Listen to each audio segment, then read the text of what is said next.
Okay, now we're officially wired in here to get started. What I want to do, I've already put up the solutions here too, and what I'm going to do, this is going to tax my brain because yesterday I made up the passcode for this, or Friday, whenever it was I did it, and I've got to remember what it is. So I can give it to you guys. First off, I'm going to turn off the microphone so that it's not available to the whole world. And trust me, people around the world watch these videos, so I don't want to give out answers needlessly. And if you're having problems with it, you'll have to just email me. Okay, what we want to do from last time is finish up Chapter 2, look at a worksheet on phasor addition, and play with the tuning fork that I've got up here.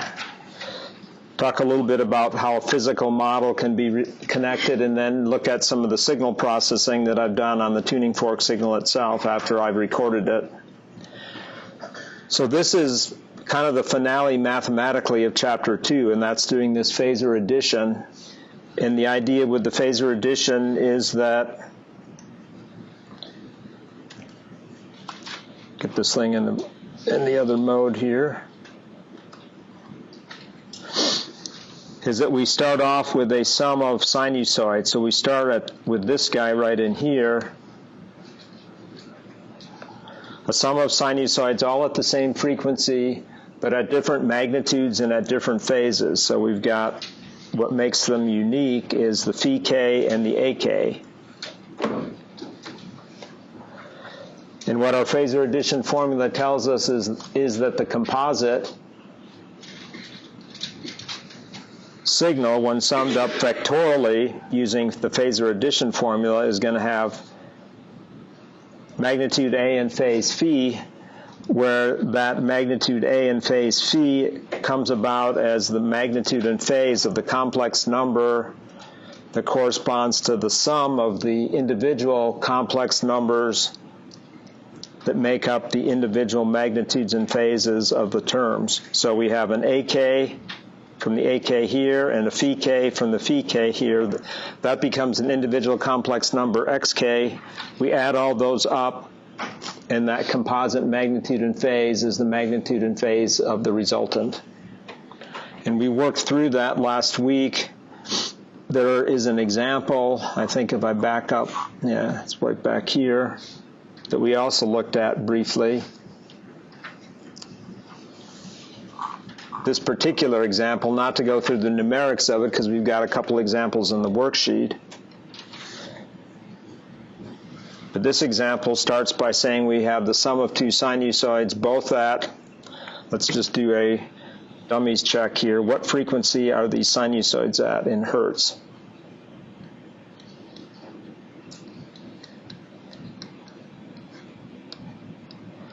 It's 30 pi times t, so what frequency in hertz is that? Just to see if you remember something else.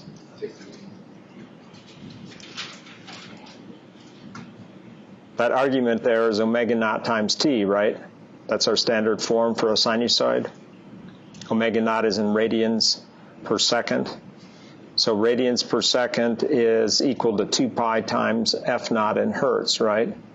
So what does f naught have to be for this sinusoid? Somebody say 15? Okay, so it's 15 hertz. A bass guitar note, actually. It's not going to be something that's going to be all that audible if we were listening to it.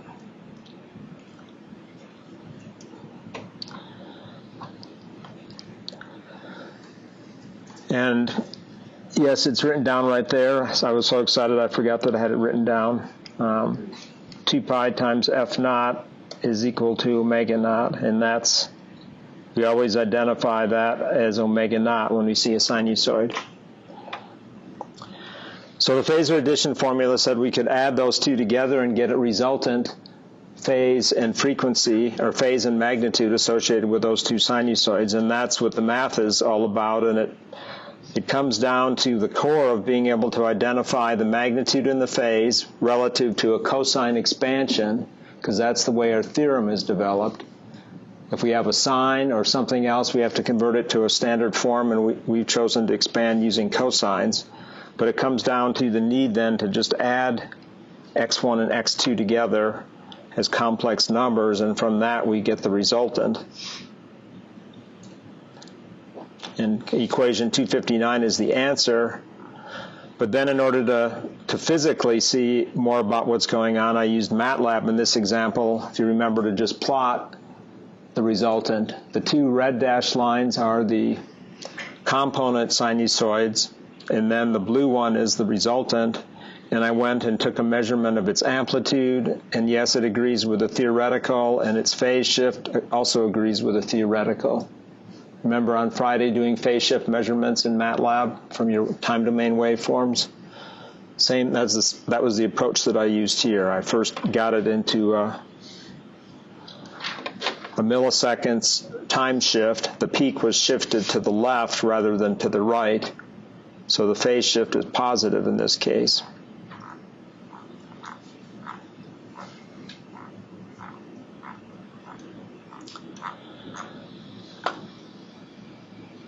So we're going to come and look at some examples, but before we do that, I want to kind of relate not necessarily the phasor addition formula, but just a physical systems problem. Sometimes I don't see all my typos until the third or fourth time. There's one I haven't seen. Most all of you have taken at least one semester of physics. Some of you probably are totally done with physics. Actually, most of you probably finished physics already. Is that, I don't know. I don't remember individually. When I was in school, it was chemistry the first year and physics the second year, so I would have been taking physics still this semester. But the tuning fork model, and this is an example of the tuning fork. It's made out of some springy metal, presumably metal that's perfectly elastic, so that when we actually hit the tuning fork, we deform one of the tines, and it's going to ring in some higher order modes as well. So the fundamental mode, you're best going to hear it because it's at 440. When I pass this around, you're best going to hear it if you hold it right up to your ear. So you deform one of the tines, and if you consider Hooke's law from physics, an ideal spring produces a force that's the opposite to the applied force, namely the force that gets put on this when it gets deflected by banging it on something, through a string constant K, or spring constant K. And then from Newton's second law, there's an acceleration as that mass is moving back to its original position, and that's in response to F equals ma, and a is the second derivative of position with respect to time.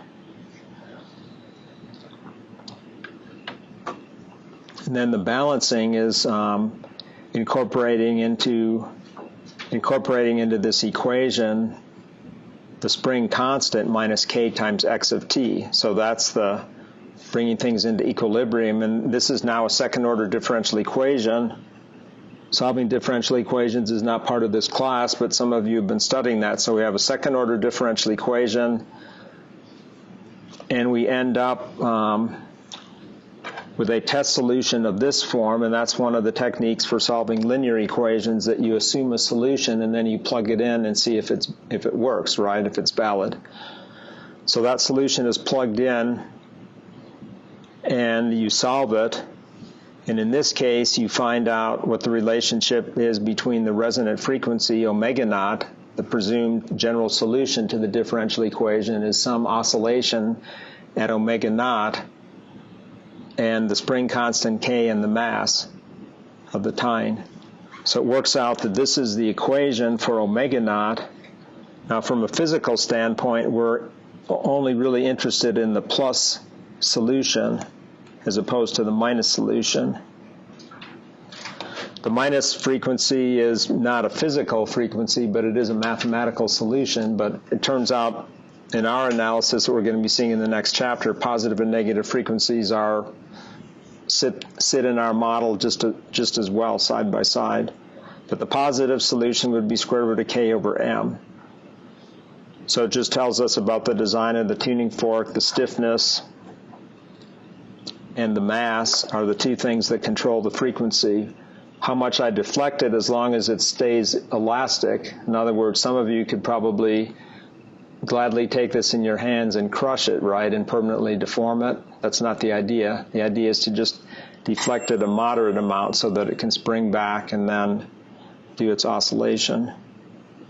But what I was getting at there is by doing that, I'm not going to alter the frequency because the model there says it only depends upon K, which is a constant of the metal's flexion or spring coefficient and the mass.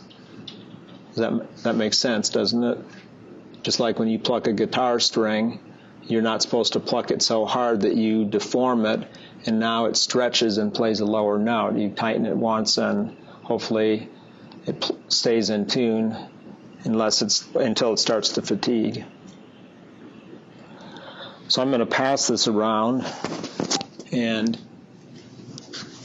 if you want to, I guess you could try hitting yourself on the head to make it ring, but that'd probably be painful.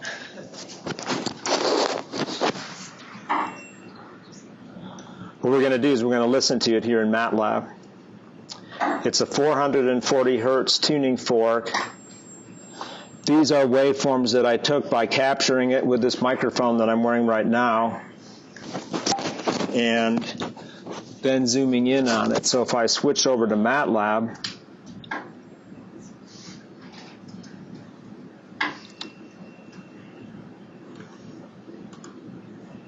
let's pretend that I didn't have this done yet. So I'm going to go to my workspace.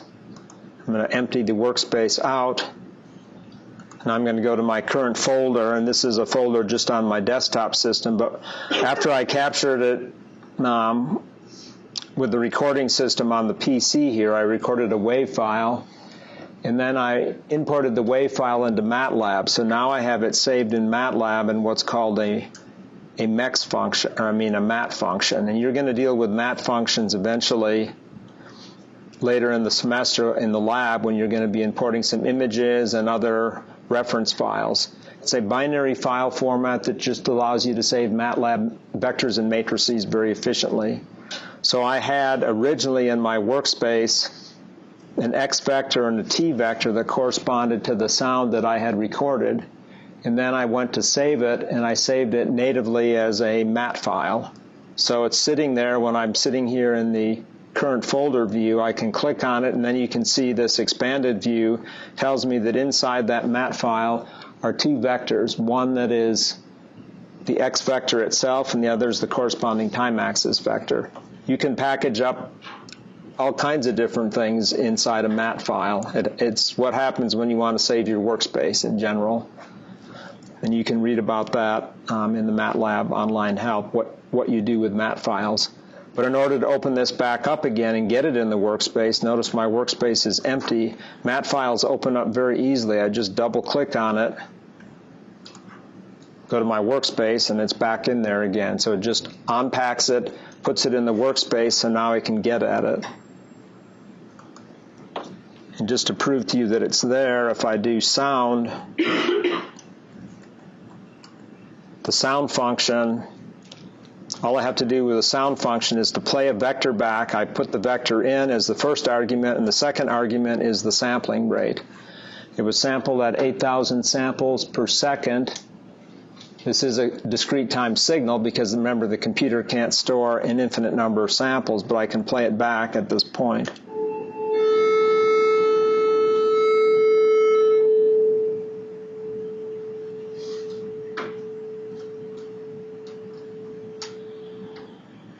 Try that again.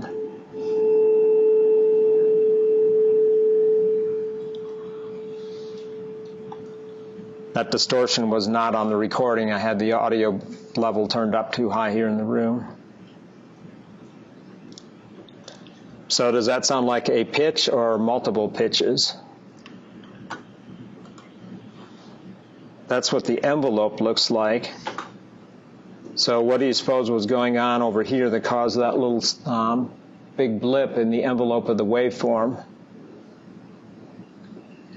Probably that banging it on the table. It kind of had some extraneous ringing.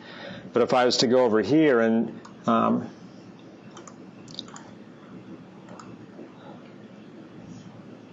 Friday I was instructing a lot of you to go grab this data cursor, but now I'm going to grab the zoom in and just take a thin little slice out of this. So I zoom in on it and it looks like a nice sinusoid. And if I go ahead and grab this panning guy, I can go horizontal pan constrain. So I can slide back and forth on the waveform. You can see it's looking fairly sinusoidal. I mean, our eyes don't see the perfections as much as the analysis tools in MATLAB would see them. Yeah, the amplitude does vary some. If I was to go back over here and zoom out a few times, eventually we're getting a longer and longer segment, and we're seeing that it's kind of waffling around amplitude-wise over time. But that's to be expected, right? It's not going to ring forever because it is not a perfect spring. It does have loss in it, so it eventually decays to zero. Any comments about that part, the time domain part? This is all we've been studying so far is sinusoids, and we're saying here, we looked at a sinusoidal model, and now we have an example of an instrument that can relate to that, saying that when we excite it by banging it, deflecting one of the two tines, we'll set up an oscillation, and we can then record that with the microphone. So the tines are moving the air molecules around, creating a sound wave that most all of you heard that, right? When you got it right over your ear, it was pretty clear. True or okay?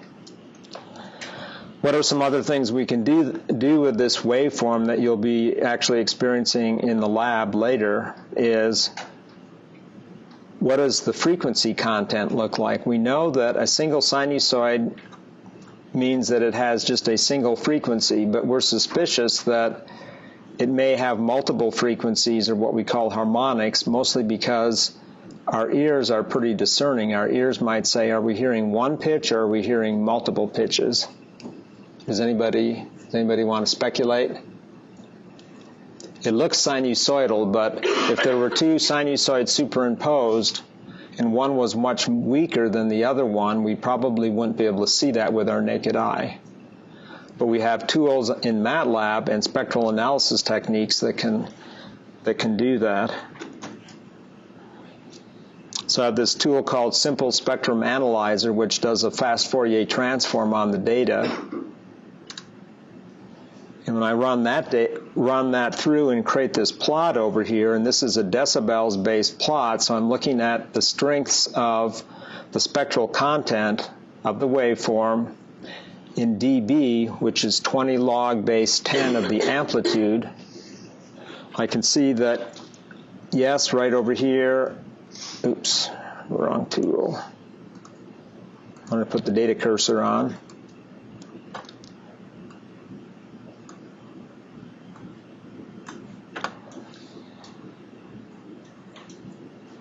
Right at about 435 hertz, 435.5 is where the peak occurs. So it's off by about a half a hertz from 440.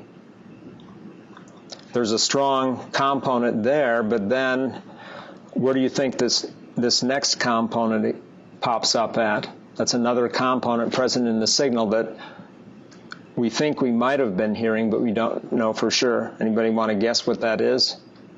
880. It's 880. That's what's known as the second harmonic. That's what we're going to start in Chapter 2, is what's called the Fourier decomposition.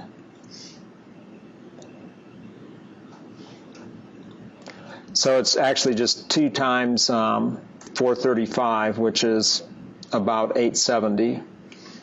And then there's some third harmonic, fourth, fifth, sixth has got a little bit more strength to it. And this blobby thing down here is not really for real. That's stuff that happened when it got banged on the table and got captured. That's the resonant stuff of just hitting the metal and getting some ringing going on. Not really part of the tines. It was just the act of striking it that got that going. Is that believable? This is as averaged over the entire record of data. Another way of looking at this is something that you'll first get exposed to, I think in the second lab, is called the spectrogram. So the spectrogram is telling us the frequency content as time moves along by doing the spectral analysis on a little chunk of the signal and then moving that along in time. So as we get 1 second and beyond, we see we have a very strong component here at 440. And then there's our second harmonic, the third, fourth, fifth, sixth, seventh, or the sixth is a little bit stronger, but as things start to fade, it's the fundamental that's still staying alive 10 seconds into the measurement. And you'll be using the spectrogram in some of the analysis that you're going to be doing, like I said, in later labs. Has anybody ever worked with a spectrogram before? It's a pretty cool and powerful tool. It's something that you get to use in this class without really understanding the detailed math behind it, but the concept of it is it's frequency versus time. So for each instant of time, which is along the horizontal axis, we can look up vertically to see what are the spectral components in the signal. The dark reds are the stronger ones, and then the blue is just the noise that's in the background being captured. Intriguing, or if you're not excited about signal processing yet, you've got to keep doing more to keep you wanting to learn more.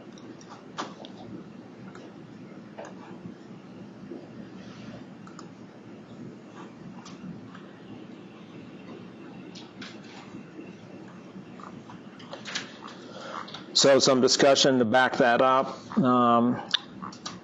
There's a spectrogram shot in the opposite orientation. MATLAB does both. We listened to it already. There's obviously more to signals and systems than just single sinusoids, but a lot of models we do are based on single sinusoids. And what I want to do now is something that I almost put into the homework assignment, but then decided it's probably a little bit too crazy of an idea to have you do. Something I'm going to sketch out here. Remember, I talked about how radio waves travel different paths and arrive at your handset, your cell phone, and how you can move around in the environment and sometimes find yourself in a valley of signal or a lot of signal. In other words, the bars that you see on your cell phone are an indication of what the signal strength is right where you're standing as you're receiving from a cell site.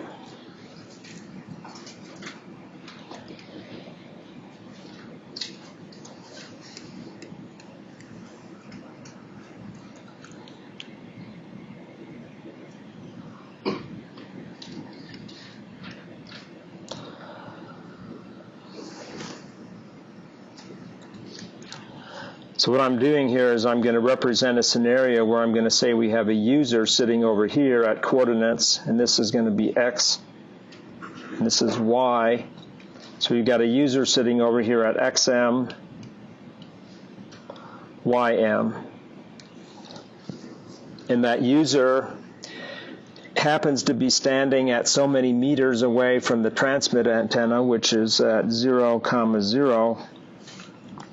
And there's some reflecting wall. It could be some mountains, a bluff, a vehicle. It just depends on the relative geometries. But if you think about plane wave propagation, and that's something I think you studied in physics, didn't you? Plane waves? Plane wave propagation would say that there's going to be a wave front that's going to travel line of sight directly to that observer or receiver. So this is the RX sitting over here. And assuming that the wave dissipates as it travels out in space in all these other directions, leaving the transmit antenna, we're going to make the assumption that there's just two rays involved in getting from the transmitter to the receiver. So if there's a wall, a reflecting wall for radio waves, something that has a reflection coefficient that is significant, then we're going to have a secondary path that's going to be present here too. So we're going to have a path that can do that. Is that believable from physics? Angle of incidence equals angle of reflection. So this might be phi, and that would be phi. So now when we look at what's happening over here, we have phasor addition taking place right here.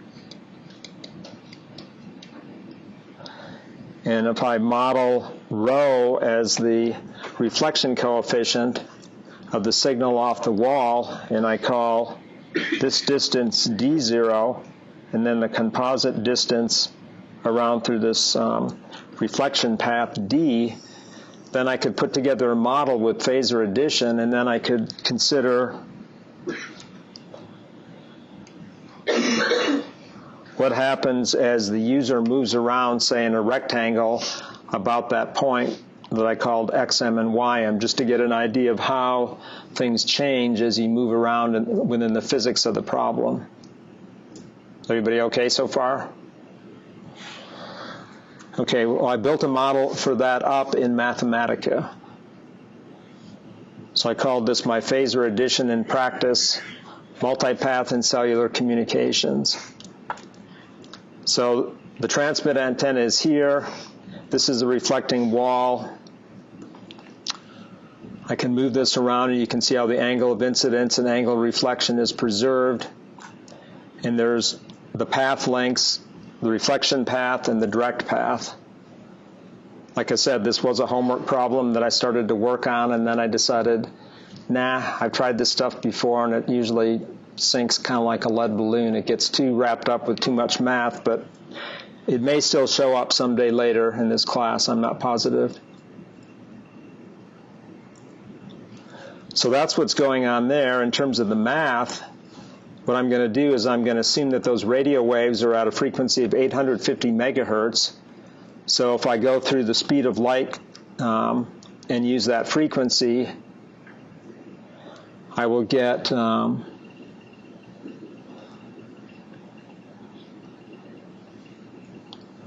lambda is equal to c over f. Do you remember that from physics? Okay, so the wavelength of that 850 megahertz frequency, and that's called the cellular band. There's actually two frequency bands that cell phones talk on. One is called the cellular band, and that's around 850 to 900 megahertz, and the other one's called the PCS band, Personal Communication Services band, and that's around 1900 megahertz or 1.9 gigahertz. Depends upon who your service provider is for your cell phone as to which band your phone operates in. But that says it's about 0.35 meters per wavelength. So I wrote up some geometry equations. Actually, I analyzed the problem using geometry, trigonometry. Remember the stuff I talked about last week, saying that this is probably all you thought about trig was good for from way back in high school. And it is good for this stuff. You can work out the geometry, the lengths of the paths. There's a constraint in one of these equations that is insisting that the angle of reflection equals, the angle of reflection, incident and reflected angles are equal is enforced, and that was actually part of the problem I was going to have you work on and to make that part of it work.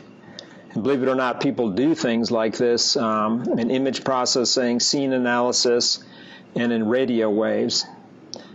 There's generally what's called a backwards shooting type algorithm where you place the user somewhere and then the user shoots rays basically around the perimeter and tries to find connecting rays using the physical principles of angle of incidence equals angle of reflection, and tries to see how you can get back over here to the transmitting node. Has anybody ever played with any of those software tools out there? Okay, just curious because I've had students that have done this stuff before. There's open source software out there that does some of these things. Not so much for radio stuff, but for shading and shadowing and image models. And I thought some of you might have tried that at least once already. So these are the path calculations. The basic idea is when we arrive at the receiver, we've got a signal that gets delayed by that direct path.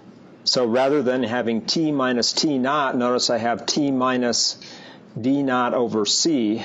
Well, d naught is in meters and c is in meters per second.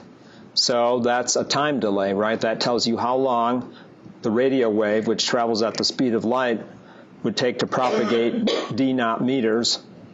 And then this second term, which has the scale factor rho on it to account for the reflection off the wall, it has time delay d over c. And then the individual waves attenuate as the square of the distance, but that's the power in the signal, so the amplitude just attenuates as the magnitude of the distance. So that's d0 and d. Well, if we assume the radio signal is at a carrier frequency of 850 megahertz, and I've got F naught in here, then we can build a complex sinusoids model, and this you'll just have to take on faith as the way we'd model this in communications type signal analysis. So we're interested in the composite, or the vector sum of the direct path and then the secondary path. And then we're interested in the magnitude squared as proportional to the received power. And received power is reflected crudely in the number of bars you see on a cell phone, but an engineer would actually measure that on a continuous scale, usually in decibels. So I wrote that up as a composite function in Mathematica, just like you could write it up in MATLAB. And here's the picture of what it looks like.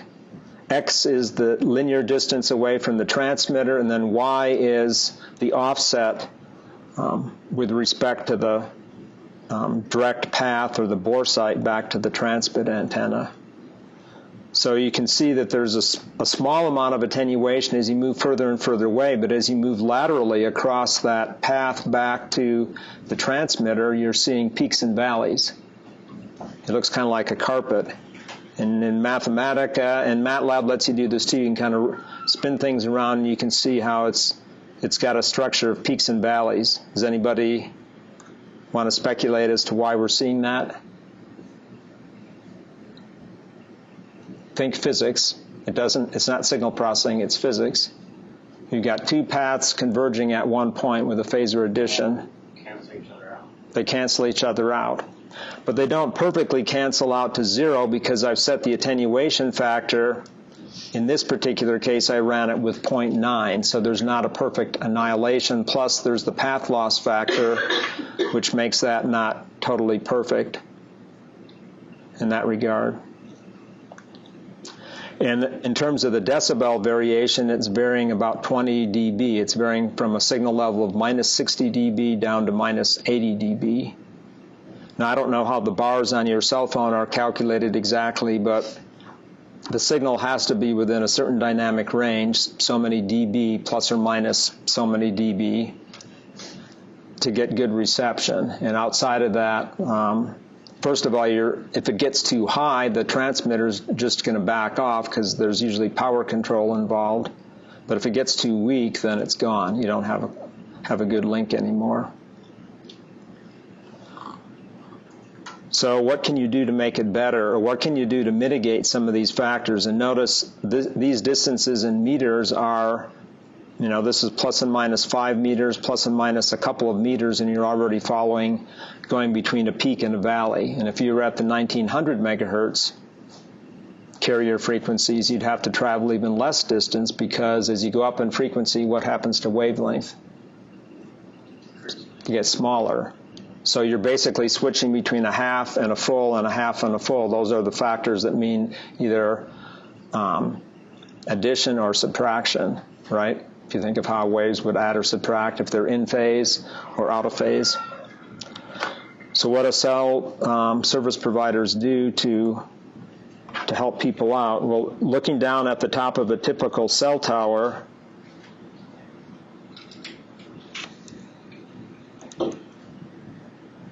oops, wrong color.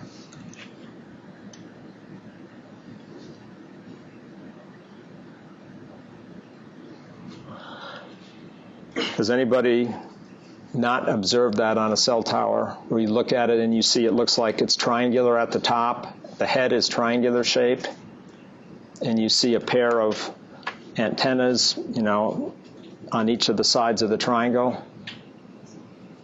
Has anybody ever paid attention like that? Or maybe on the corner of a building, you see a pair of antennas on one corner and the other corner, and then you can't see the backside, but it's always there, usually always there. Well, I ask the question the other way around. Has anybody observed that? Okay, one person, two people. Okay. You're not communications engineers yet, but there's hope because you'll be studying and getting motivated by this. So maybe I need to drop more right side up. So you try my hand at drawing. So there's the cell site.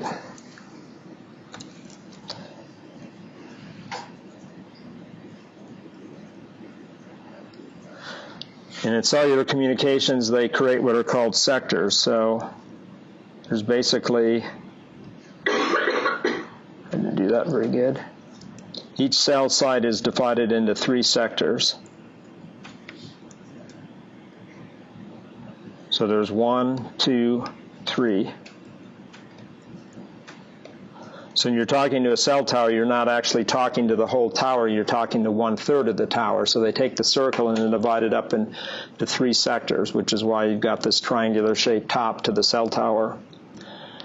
So each sector gets 2 antennas from the transmitter, and that provides a 2 antenna or a 2-path diversity, as it's called, to the receivers. And most of you have a wireless LAN at home, and it has how many antennas on it typically? 2. Same idea, diversity.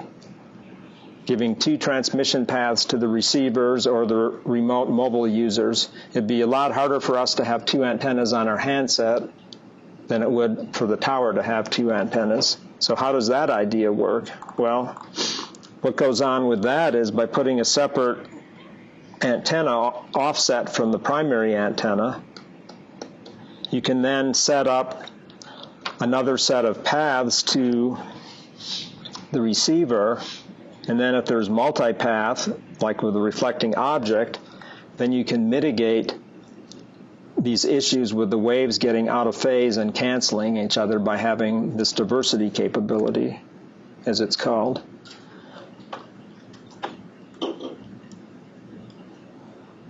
So a little picture of that in MATLAB or Mathematica here is I spaced by 20 meters, which was just to kind of exaggerate things. The top of a cell tower is not 20 meters wide. That's pretty huge. It just has to be a few wavelengths separated, or fractions of a wavelength. Well, as big as they can get it to get the best performance. But here you see now you've got 4 dominant rays under this scenario. You've got 2 direct paths, these 2 guys here, and then you've got their corresponding multipaths. So now you've got 4 things coming together. But if you adjust the separation here, and I've got another set of equations built into my worksheet here. The first thing I did, though, was I did a slice, a lateral slice in the y-axis direction. And I could see that the purple, or the pink and the blue, would be the receptions from each of the individual antennas without the other one being present. But then if I do the phasor addition from all 4 signals, by phasing or separating the antennas, in this case I separated them by 5 lambda, or 5 wavelengths is what I did in this case. Notice how I got the responses to kind of overlap. Notice how when one is up, the other one's down, and vice versa. So then when you phasor add those, you get a much, even though there's geometry issues that happen as you cross the path, you get a much flatter response. And if you do that in 3 dimensions, which was the last picture down here, yeah, it still looks like a wrinkly carpet, but the amount of variation here is much smaller. It's only ranging over less than 10 dB. At the edges there, it's still taking some deep dives, but this is kind of an extreme example. Intriguing, or if you want to be an engineer, you got to think technology. If you're the average user on the street, you just say, why doesn't my phone work? Why does this have to be so bad? But see, we have to fight with real physical issues, and we try to be as smart as we can. We make the best technology we can, and we make the consumer pay for it, of course, but nothing's free, right? If you want something bad enough, you're willing to pay the price, and we strive to get the best performance. So we use models, and the main theme here was back to the very beginning, phasor addition.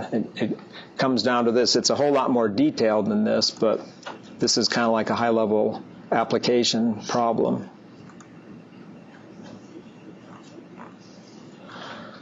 So as we enter into the next chapter, which is where we're at right now, let's pause for station identification. Now pause for a phasor addition example that you can pull out your sheets on. So I passed these sheets out at the beginning of class. It's a 2-sided sheet. There's 2 examples on it. There's a number 1 and a number 2. We'll just spend a little bit of time looking at number 1, and then we're going to move into the next chapter. So I guess what I'd like to do, and this is an experiment that I'm not super great at, but this basic idea is called active learning, and the active learning ideas are where I stop talking and I let you guys start talking to try to get the answer. And the way I'd like you to do it is to take and form groups of 3 or 4, like your nearest neighbors, and just make some progress at setting this thing up in terms of how we're going to solve for x here. Basically, we want to find a and we want to find theta for this phasor addition problem. And this is based on what we did last Wednesday, and this is the type of problem you're going to see on Friday's quiz. The homework assignment for this week has these types of problems on it too. So I'm going to spend about 10 total minutes. I'm going to give you 5 minutes to work, and then I'm going to start calling on people after 5 minutes to see who's got some answers going. Okay? So on your mark, get set, go. No more cubes to give away, though.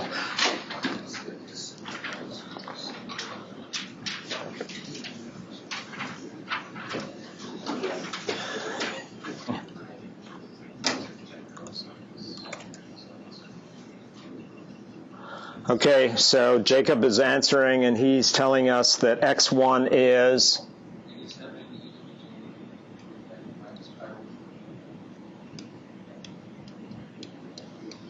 okay, and what's x2?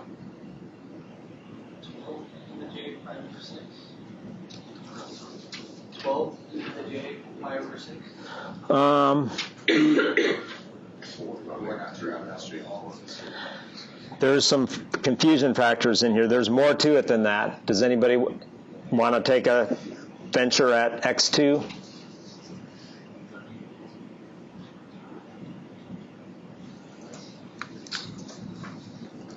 Don't be shy. Otherwise my finger's going back down on the page again. I'll just call on somebody else. How about Jason Morrissey? Unless you're in the same group. Is Jason here? Okay, what do you think?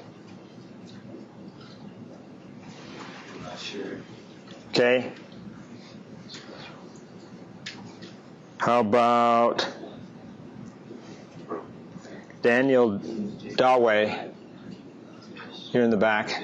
Or that's you. Well, no, wanted to answer. Okay, take a shot. I would say that you might want to convert the negative 3 minus J4 to polar. Okay. And then you can multiply the two E's together.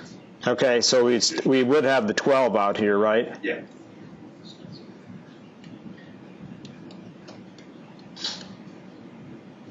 If I did it that way, then what could I do right now to finish this? But I could just do this, right, to get it started? Yeah. There's actually multiplication in there. I didn't quite get it. So you're saying put this in polar form. Yeah, then we combine the two exponentials. Yeah.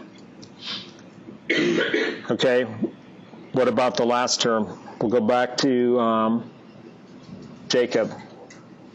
What about x3? What's that going to be?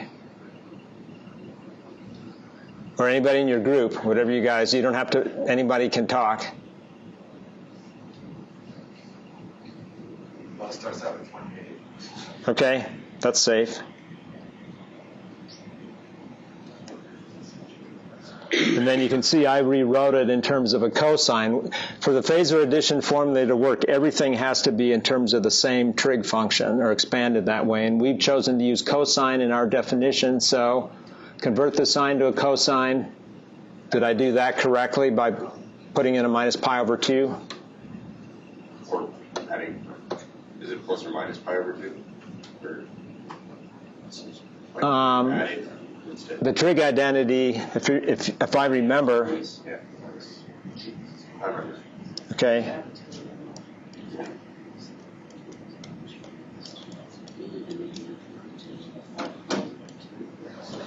So there's a composite angle here, right? Those angles combine. So you have pi over 2 and we have pi over 8, so that's minus 5 pi over 8, right?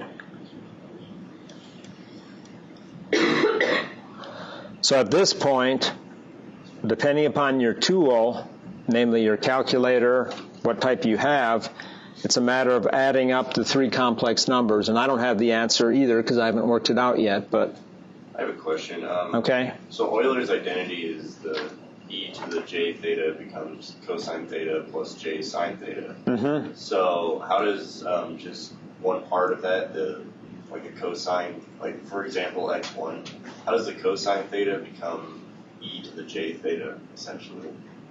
Because if you decomposed x1 right now, wouldn't you have a sine theta part technically? Yeah, but in the development of the phasor addition formula, we were taking the real part when we got done. Oh, okay. Remember? Okay. That's how we get done. That's how this whole thing comes together. We essentially flip it into the complex sinusoid domain to do all the additions of the complex sinusoids, and then we add them up, and then we take the real part when we get done. That makes sense. And that's how we get the magnitude out front, which is this guy here, and the phase here. In other words, I think what his question is, and it's a good question, this thing, before we get it back into that form, we could actually just say it's a e to the j theta e to the j 2 pi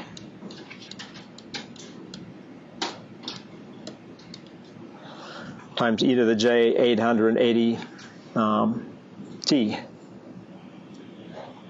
See how that works? I mean, how it's slick is a good word for it. I mean, the math works out really nice and conveniently. So that's where the motivation comes from. And actually, if we just broke each one of these terms down into that form and then added what's inside the curly brace for the real part, that would be equivalent to breaking out the fixed part, which is this guy right in here, and leaving the rotating phasor part off to the side because that's common to all the terms when we do the factoring. So that was actually the way the proof went. And if you can keep that in your head, you're never going to fail. But as a student, I know what it was like. You just, at some point, you say, I can't remember all the details. I'm going to remember the formula and just work from that. And I'll look in my book if I want to remember how to do the proof. So we'll come back and look at this again on Wednesday.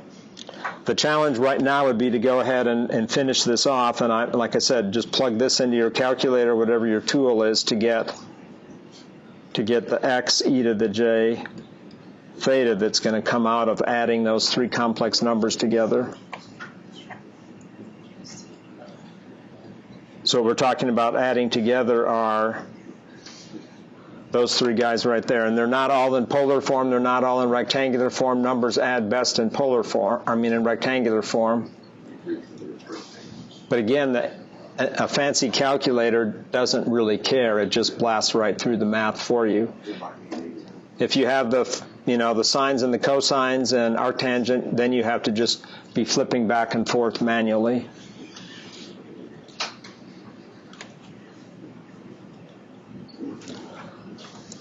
Okay, what are we going to do in Chapter 3? I'm going to give you kind of a little overview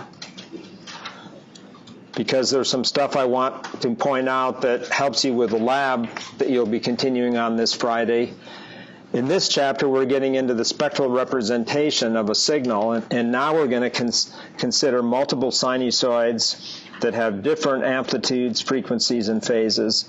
So now we're going to have sinusoids that are signals that are composed of sinusoids of different frequencies. So we'll be able to take into account signals that have harmonics and inharmonic signals. And we're going to have a representation for that looks kind of like the spectral line plots that we were seeing when I ran the spectral function on the tuning fork example. So when we have this representation, we still see something that's true from the very beginning with sinusoids. Each sinusoid has three primary components to it. So it's got an amplitude, a frequency, and a phase. And then we're also allowing for the possibility of a DC offset, or being able to raise and lower the signal as a function of time with a constant value. And we want to have a graphical representation to depict the spectrum of a signal. So the starting point here is to use Euler's identity to expand into two complex exponentials. So we have the plus f, and then over here we have the minus f frequency term. So we have two counter-rotating phasors, one at fk and one at minus fk. And this is just by convention that we see that a real sinusoid is composed of a positive and a negative frequency complex sinusoid through Euler's identity. It's because when we deal with complex signals, or just the general math always has that behavior. Admittedly, a lot of the times we only want to see the positive frequency axis, but the full appreciation and the full ability to do work with the spectral analysis requires that we can't ignore the negative frequency axis. So we have to play along with that added complexity of having positive and negative frequencies. But if we look at decomposing the signal then in terms of complex sinusoids, for each real sinusoid, we have these triples for each of the terms then. We have a double, we have not a triple. At each frequency, we have pairs then. We have a frequency and a complex amplitude associated with each of the complex sinusoids. The DC term only has one component, but each of the others have two. They have a plus f and a minus f. And then they have amplitudes that get split with a factor of 2, and that's because in Euler's identity, we have to have the factor of 2 thrown up in there. That's just going back to this formula right here, which says cosine of theta is e to the j theta plus e to the minus j theta over 2. That's the Euler's inverse identity for cosine. So to start to see how this is going to work, and I know I'm basically almost out of time here, two sinusoids plus a DC. We have a 50 hertz, we have a 300 hertz, and then we have a DC. So break that up into a pair of components. That's the 50 hertz. That's 300 hertz, the two complex sinusoids, and then we have the DC term over here. For plotting what's called the two-sided line spectrum, we need to organize our pairs of frequency and amplitudes. So we've got a standalone pair for DC, and then we have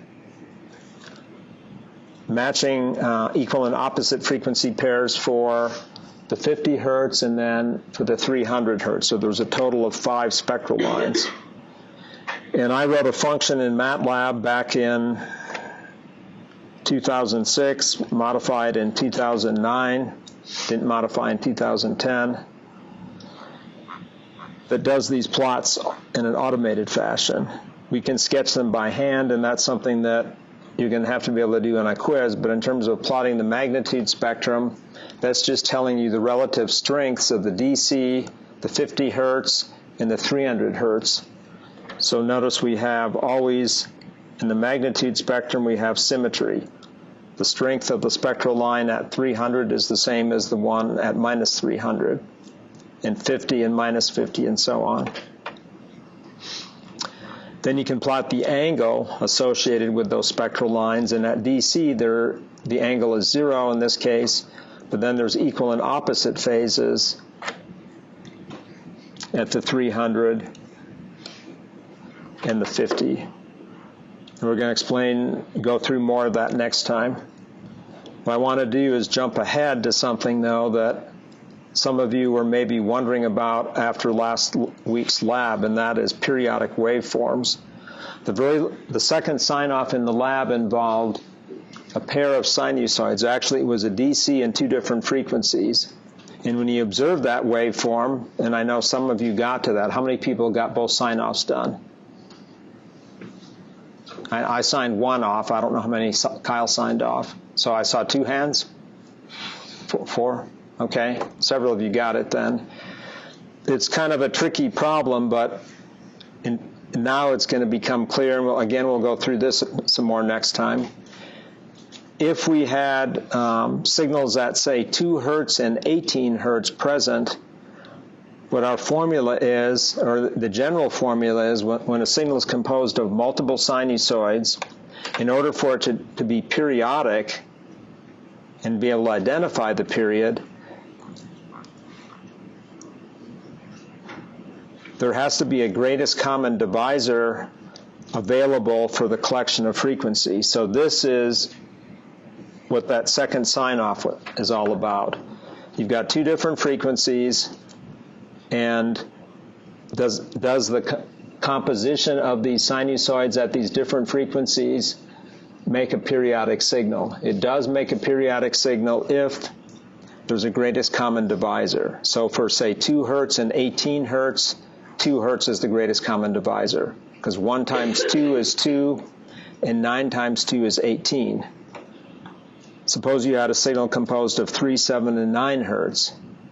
What's the greatest common divisor there? It's 1 hertz. I think the question that I got last week, in the lab, was all signals that are sinusoidal must be periodic. Well, we'll be exploring that when we get into Fourier series. In particular, we'll be studying square waves. A square wave is composed of multiple sinusoids. And if you set it up properly through its approximation, and this is a dramatization right now, I'm just going to kind of dramatize what happens. If all those components that make up the square wave are set at harmonics of each other, you get a waveform when you approximate it that looks like that. But suppose I mistune the frequencies to these values shown in here, 100, square root of 89,999, and square root of 24,9999, so that they're not exactly integer multiples. And then I have MATLAB plot it using this function called strips. You look at that after it's run 5 strips there, and it's still not repeating yet, is it? I mean, if your eyes are good, you're saying, I do not see where it's starting over again, right? This is not an eye test, but it's, so mathematically speaking, it could occur out at infinity, but, if you pick the right ratios of frequencies, it could take a very, very long time for it to repeat. In general, in this situation, mathematically speaking, it's not periodic because there's not a least common multiple that you can pull out of those three frequencies. And that's because you have an irrational number when you have the square root involved. For people that play music, you'd listen to those three pitches and you'd say, that sounds out of tune. That has a wonky sound to it. And the waveform is, it's not lining up too well. Any questions? Right now I kind of zipped over a few ideas, but this thing that I was looking at in the Fourier series is going to get some integrals in there. I'm just trying to give you a little heads up for Friday. And on Wednesday, I'm going to talk a little bit about the last part of the lab that has the direction finding example in it, too, to get you thinking on that, too. In the meantime, though, if you want to take a look at what I'm going to be going through next time, you can also go look at a little sheet that I have in here called the lab note. And this is the direction finding example, where you've got a plane wave propagating at two sensors. And I'll be demoing this in the lab, but you get this d sine theta factor in there. That's something to think about for next time and be aware of when you do the lab on Friday. Any other questions or any questions? It'd also be nice if you'd work on the worksheet too, plus work on the homework, plus, I'll back off. Just kind of do it in moderation, but there's a lot of things in common. Phasor addition is the big thing to master for this Friday.